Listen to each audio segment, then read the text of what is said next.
Hello, in this video I'm gonna show you how to turn on or off touch capture mode in camera in Oukitel RT8.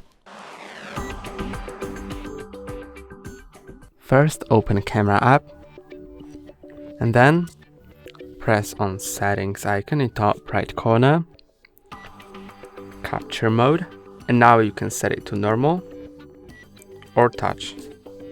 The touch mode will allow you to take a picture without pressing on the capture button and by simply pressing anywhere on the screen.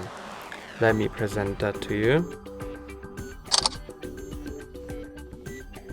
That's all for today. Don't forget to like and subscribe. See you next time.